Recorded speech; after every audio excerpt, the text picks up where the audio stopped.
अरे साले ऊ का चाटा तारे ओस एक बिता और नीचे चाट ओकरा नीचे आइसक्रीम मिली। तो क्या हाल है, आज हम बात करने वाले हैं अवधेश प्रेमी और दो चार गो सिंगर के बारे में। तो वीडियो स्टार्ट करे से पहले एगो छोटा मोटा रउआ लोग के बात बतावे के चाहता नहीं कि ये वीडियो के सिर्फ एक ही मकसद हवे, आप लोगों को इंटरटेन करनी, ना ही तो केहू के दिल पे ठेस पहुंचावल। हंसिए लोग और हंस के भूल जाइए लोग।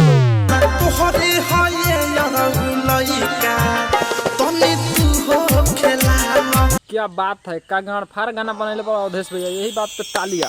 अवधेश भैया कहता रे तोहरे है ये रो लइका तनी तू खिलावा, तो हम कहे नु ई तोहर मौगी कहले नहीं हरवा के यारवा से का पर गइल महंगा ना दानी हमरे कोइल। अच्छा तो भौजी के कहना बानू कि पर गइल महंगा नादानी हमर कइल, तो हम कहेम नु कि ठोकवैलू ओती घड़ी न बुझाइल, आती घर निकल गइल तो कह तार ऊपर गइल महंगा नादानी हमर कइल।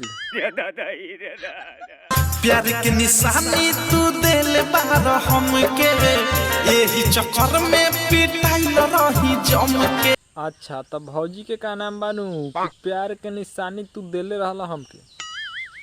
अच्छा ई लइका प्यार के निशानी ह, साला हमहू दो चार गोरे से प्यार कइले रहनी, हम साला कहाँ कोनो के देले रहनी प्यार के निशानी।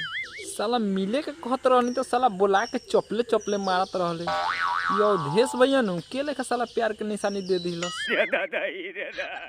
मिले खातिर ससुरा में रतिया के आइल बतिया रावा हमार हमरा मरद से पिटाइल। अरे ए साले ला चाटा, बियाह से पहले इतना ठोकला तो तहार नाम मन भरल आए कि ओकरा ससुरा ले चल गइल, अभी साले पिटाइल बारा, बिहान से जैबनू तो तोहर गाड़ मारियो का भाता। पहिले बुझाइल नहीं बात में बुझाइल बा। अरे तोरी बहनी की गाड़ी में भड़ुआ मार्चा पेलो, कहता कि पहले बुझाइल नहीं बाद में बुझाइल बा। पहिने के गई ठोकवाओ तहले अभी के गई ठोकवाओ तारे की अभी बुझाता।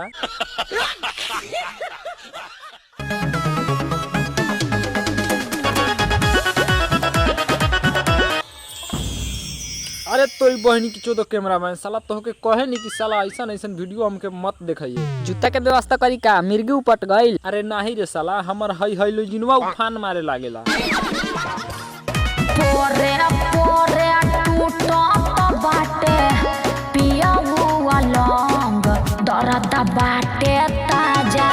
अच्छा तो भौजी के का नाम मानू कि पोरे पोरे टूटत पियऊ अलंग दर्द बाटे ताजा।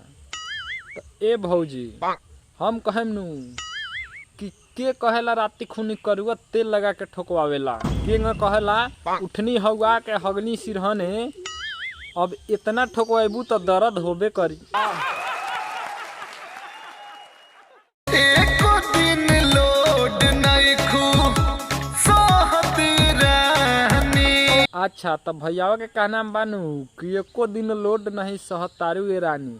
तो ए साले लाड़ चाटा, तोहके एकर देह देखला से लागता कि एको दिन लोड न सह पाई। तोरा ऐसन ऐसन के नु 10 गोरा के रोज ही लोड सहेले।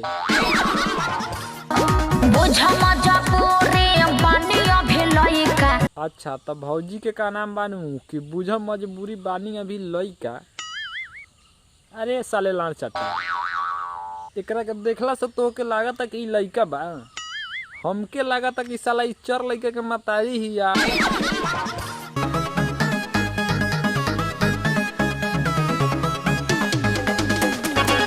अरे साले ऊ का चाटा तारे ओस एक बिता और नीचे चाट ओकरा नीचे आइसक्रीम मिली। चटनी चटावा तू तनी का हो प्यार के। अरे साले कैमरामैन, ई प्यार के चटनी केने होला रे? दोनों गोरवा के नु बीच में होखेला। अच्छा दोनों गोरवा के बीच में होला, तो तू कै टाइम चाटेले तू अपना मेहरारू के? तो आज के वीडियो यहीं पे ख़त्म करता नहीं। अगर वीडियो अच्छा लगा था तो चैनल के सब्सक्राइब कर दी और लाइक कर दी, शेयर कर दी, और तैको अगर कंफ्यूज या गलती कुछ भी बुझाता तो कमेंट करके ज़रूर बताई, ताकि अगली वीडियो में हम वो सुधार कर सकें।